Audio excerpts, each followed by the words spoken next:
And we are back on the El Sampa Pod. This is your boy JJ, and we got Javi right over here. Today we'll be talking about some of the wrestling news that are going around the world, especially between AEW and WWE currently. Don't forget to like, subscribe, sign up for the memberships. But anyways, Javi, go ahead, take it away.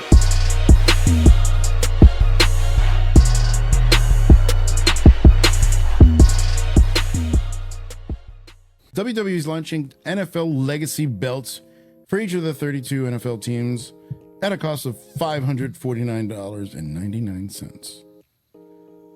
I'm not a huge NFL fan, but honestly, even for the Bulls, which is my favorite all-time team all around, I don't think I would pay close to $600 to just have a championship belt. Quite nuts. I mean, I wouldn't pay for it personally, just because don't get me wrong, I love my Broncos and things like that, and I like the Chicago Bulls, but it's the belt is ugly. Realistically, it's super ugly. I wouldn't pay for it. No. Maybe if your team won the Super Bowl and you wanted to have kind of yeah, we're like the champions of the world or whatever, then I think those are the type of fans that will probably think about that. Or the super hardcore fans will probably get it. You know what I mean? But I mean, if it was maybe $400, then it will probably be better. But $550, it's a little steep, bro. Honestly, what they should have done, especially for something that you're just gonna put somewhere. You know what I mean? It's not like a console that you can, or a phone or something like that. You know what I mean? Oh yeah, but even though they do have a longer shelf life than a console or a phone, 5 years from now you can still have it and it's still cool. But my thing is, they probably should have done a commemorative version, which was $200, $250, like the plastic version, kind of like what they have with the regular belts, and then have another tier. In fact, make it $700 for the fans that really want the metal plates and all that other stuff. That probably would have been a better idea, and I think they would have sold a ton of them if that was the case. Because $250, it's not a crazy amount of money, but once you get past that $500 mark, it's ooh, that's a lot of money. $1,000, a little bit over half. Yeah, well, we're actually at $549 plus taxes. We're looking at over $600. Yeah, definitely, especially depending on the state where you live. Yeah, it's gonna be regardless. It's gonna be close to $600. Yeah. So that's a lot of damn money to think about on an NFL belt. I would if I was going to spend $600 on a belt, it's going to be one of the WWE belts. Yeah, it's the only way I could possibly even fathom. Which still, I probably wouldn't buy the damn thing. Still a lot of money.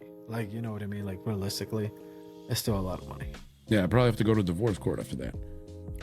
But it is what it is. All right, so moving to AEW, they had their massive event yesterday, All In at Wembley Stadium, over 80,000 paid fans, which even if we're more WWE centric, that is still tip of the hat to them, because it was great. Even when in the pre-show, it kind of had a WrestleMania-ish type feel, just because of how massive that stadium was, and it was packed. It was honestly, it was a really good. All in all, I would say it was almost at the level. So no. He's gonna tell you guys. No, that's fine. I'll tell you a little bit more specific in a little bit, but it was a great event. It was really fun, which is what AEW mostly does. It's fun and car crash, but we'll talk about it in just a little bit. But anyways, CM Punk apparently had a backstage altercation with Jack Perry, formerly known as Jungle Boy. Apparently, a couple of weeks ago, he recommended Jack not to be in a spot with real glass, but Jack wanted real glass because apparently he wants to be a man, right? CM Punk, being in the business for so long, regardless of what we think about him, I mean, the guy knows. The guy's not an idiot. Jungle Boy is buns, bro.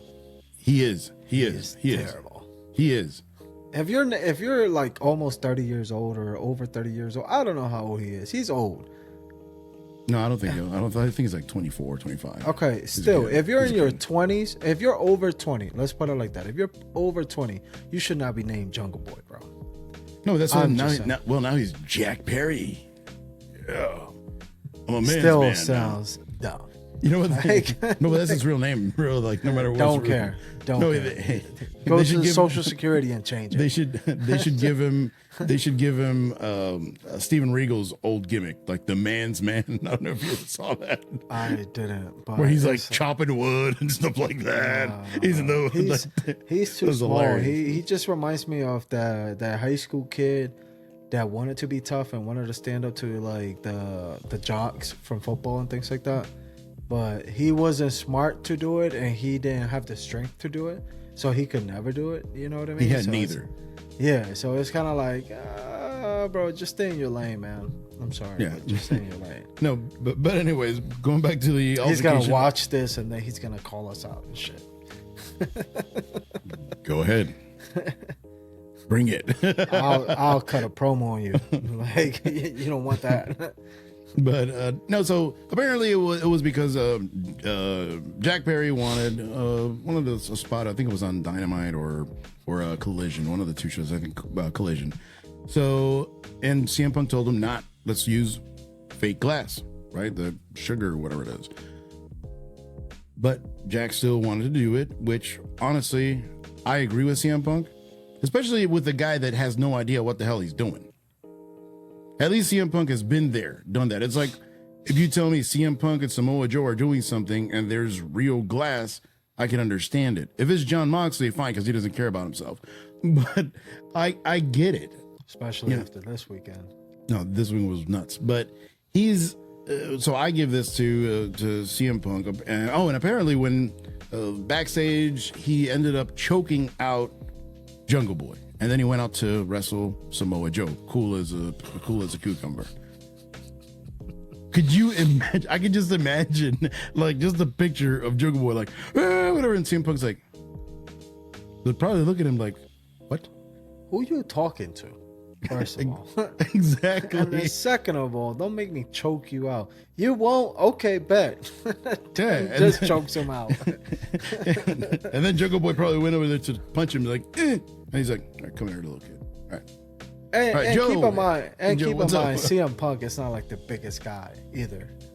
You know what I mean? But then again, but anybody's bigger than Jungle Boy. Like, realistically, he's little for AEW standards. Yeah, like he's tiny, and he's not even like Chad Gable. At least Chad Gable's built, and you don't want to mess with Gable either. Yeah, because he will out wrestle you any day. Well, he can kick your ass. Like you'll be twisted in a pretzel. You look like a freaking gift. With a little bowl. That'll be your arms and legs after finishing with Chad Gable in like 2 seconds. You're like, what happened? Yeah. But I in this case, I do think that CM Punk was right, and Jungle Boy is lucky that he literally didn't whoop his ass. He just choked him out. Yeah, he should have. Yeah, he was nice to him. He's like, "Hey, kid, come on, calm down." But so that was interesting. Mercedes Moné was at All Out. She was in the crowd. They were focusing on her. They put the camera on her like 2 or 3 times. So there may be to be honest with you, I forgot she wrestled still. But she was injured. Oh, because you don't watch anything else but WWE. Oh, she got hurt from that match with with Wendell Nightingale, if I'm not mistaken. Yeah. What was it? Her ACL or something? No, I don't think it was that bad. It was kind of like a broken. I think it was a broken ankle or something. Yeah, that's what it was. Okay, so she's coming. So either way, that was her last match in New Japan. Like she only had like 5 matches or something like that. Yeah, it was a few matches, but that one was over here in the States, but it was a New Japan event. Kind of one of those weird things that they have the West Coast. And then after that, everybody just started guessing like, oh, she's gonna go to AEW. Yeah, which would make sense, and they desperately need good women's wrestlers over there, and by far she would be the best wrestler they have. Plus the fact she has the character. What do you mean? They got Paige. We'll talk about that in a little bit. That's okay. All right. So yesterday, the main event, we had MJF versus Adam Cole, and MJF retained the championship in a great match. And I did like that I felt like I was going to be swerved, but I wasn't. They kind of took a WWE route, which was the simplest route, which I appreciate, because we all thought that one of either Cole was going to turn on MJF or MJF was going to turn on Cole, and they didn't. They did have Roderick Strong kind of trying to get Adam Cole to betray MJF, but he didn't. They stayed as best friends. They hugged it in the very end, which is different to say the least, but I appreciated it. It's like, let's see where this is going to go. And I'm glad that at least MJF does have a credible opponent that can go in the ring. Somebody that's actually better than him in the ring. Somebody that could go toe-to-toe with him in promos. Because Adam Cole is a great promo. Yeah. So I think this rivalry, or pseudo-rivalry, because it's not even a real rivalry, because they're friends. I think they could actually... I wish Adam Cole was still in AEW. I mean, WWE.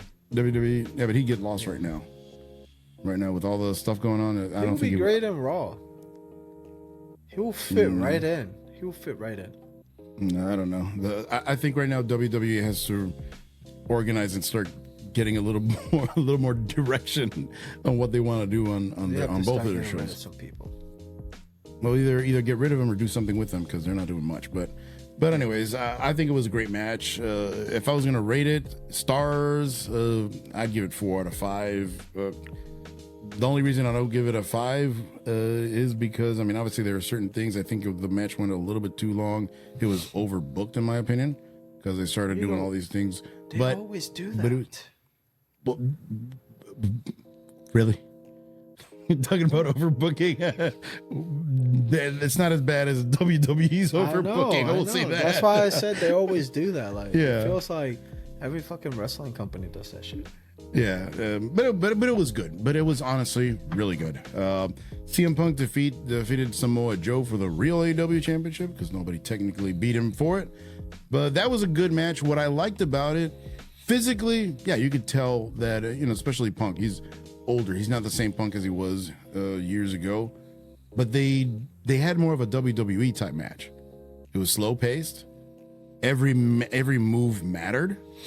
Well, those guys know the business. So like, it's expected that they will do that. You know what I mean? Unlike the other guys that it's more like 50 backflips and every single move is like a special move and things like that. So like, you know what I mean? Mm-hmm. So I think that, it was really good. Psychology wise, it was fantastic. Like I said, every move made sense. Joe dominated the whole match. Like 90% of the match, it was Joe kicking CM Punk's ass. He still got it. No, but Joe looked like the first day he got to NXT. Like, he's just that good. Still got He's it. that damn good. He's another guy that they should have never let go. Talk about somebody that could be useful. I mean, can you imagine him against Cody right now? He'd be the perfect guy to put Cody over if we need to put Cody over for whatever reason. But I think Samoa Joe was really great. One thing I loved was that spot that he does where he just kind of walks away and somebody jumps. And CM Punk did the same thing. He jumped outside. He's like, and then Samoa Joe's like just walking. Bro, it's just so freaking good, bro. It's so good. Because logically, it fits him. What the hell would you do if somebody's trying to jump on top of you? Move out of the damn way. And it fits him. Like, it literally fits his character. Yeah, but move out of the way. Why would you raise your hands? Hell no, I'm getting the hell out of the way. Just run away.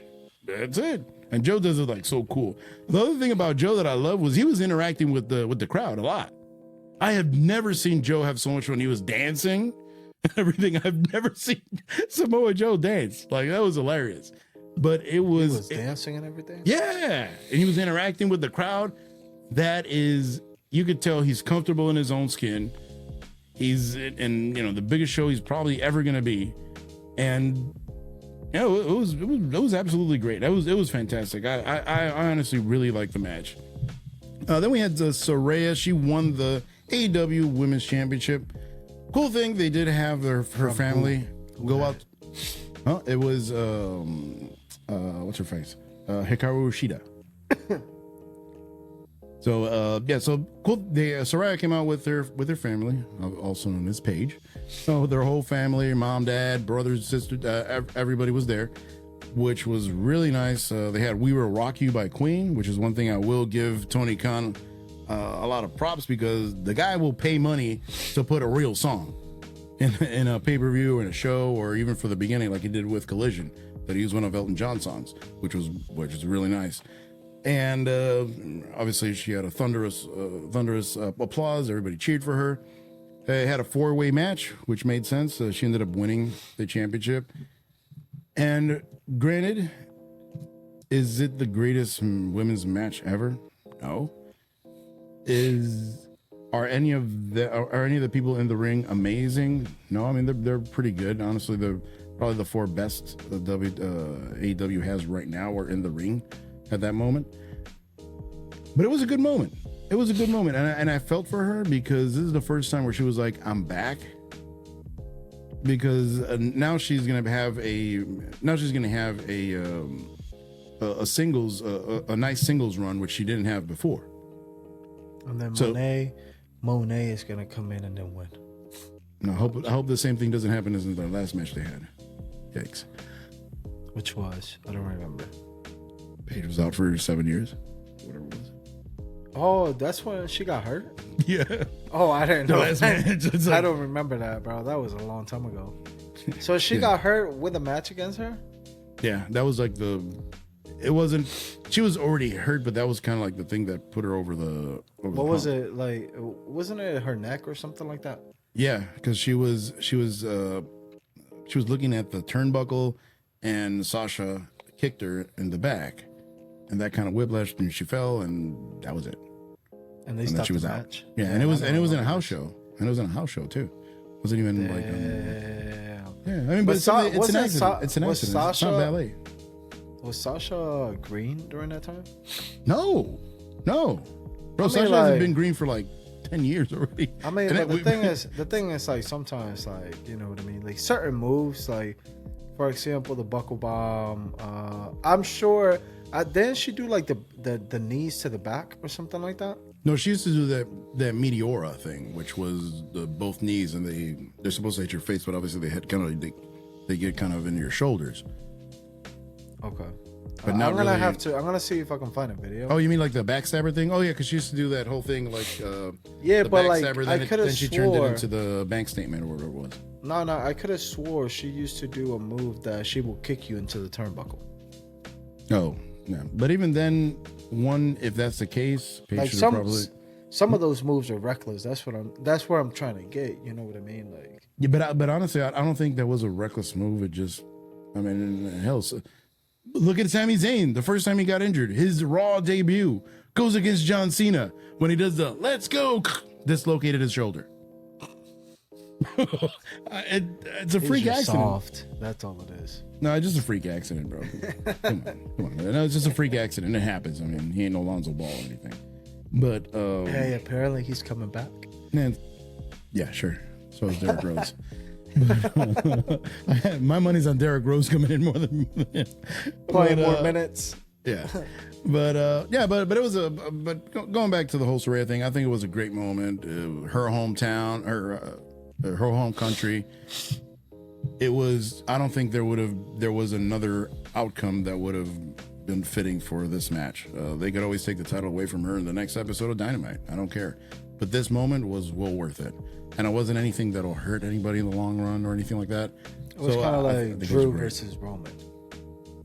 Yeah, but if it would, but I can guarantee, if it would have been the Intercontinental Championship, Drew would have won. I don't care, guys. Who? Yeah. The big one. Then they had other plans for it. So yeah. All right, then we have going to FTR. They defeated the Young Bucks in their best out of 3 series. Wasn't the one dude like arrested? Yeah, but they let him travel. He's still good. I think it's probably going to be a nothing deal at the end of the day. But it was a great match. It was a very different match. FTR versus who? I'm sorry. Versus the Young Bucks. This was actually really, really good. The match was more of an FTR match than the Young Bucks. It seemed like FTR were the ones actually running the show, because there was some flippy stuff. Even FTR tried, which I loved. They tried doing one of them, Cash Wheeler, the guy that got arrested, tried to do a flip, and he fell flat on his face, which is good. It goes into the story. They did a great job. It was slower paced than your normal Young Bucks match. The moves actually made sense. Who's the baby face and who's the heel? I have no idea. There is none. They're both kind of gray. This is more about to see who's the best, more than because they both dislike each other. So you could say half the people are gonna say either one's babyface or heel. Oh, this is the match that you and Juan were talking about, that they in real life that they don't like each other. Yeah, but honestly, they did great. They danced perfectly together. It wasn't like I said, it wasn't one of those matches where they just flipped around for no reason. No, everything made sense. It was very well paced, and that's where you can tell when you have people like FTR, even though they haven't been in the business for ages, but they did have that WWE training, and their influences are older wrestlers, so they know how to tell a story. They know how to show you what's going on. Crazy that they let him go. Well, they didn't know what to do with him. Vince wanted to put like a weird clock on them and do all these weird things with him because he didn't like him. Vince did not like him. Vince, first of all, doesn't care about tag team wrestling to right off the bat. Besides the Usos. He didn't even care about the Usos that much before. How many times did that championship switch hands? Why do you think the Usos and the New Day have the championship 75 times? Because it was like each pay-per-view, they'd have bangers of matches, but it was in the pre-show. I remember one, I don't know if it was one of the Rumbles or SummerSlams, and they had the Usos against the New Day in the pre-show. I'm like, why? Why? And we knew they were great. This is before the Bloodline, but they were good matches. Yeah. Those are the only good matches that I remember from the New Day. Fuck you, Vince, for releasing great talent. But you want to keep somebody. You want to keep somebody like Elias for a very long time. Well, we don't know about him. He's MIA. He's been missing in action for the last He's probably gonna get released. Yeah, probably. But that's my point. Is like you're gonna have bums instead of good talent. Like it doesn't make any sense.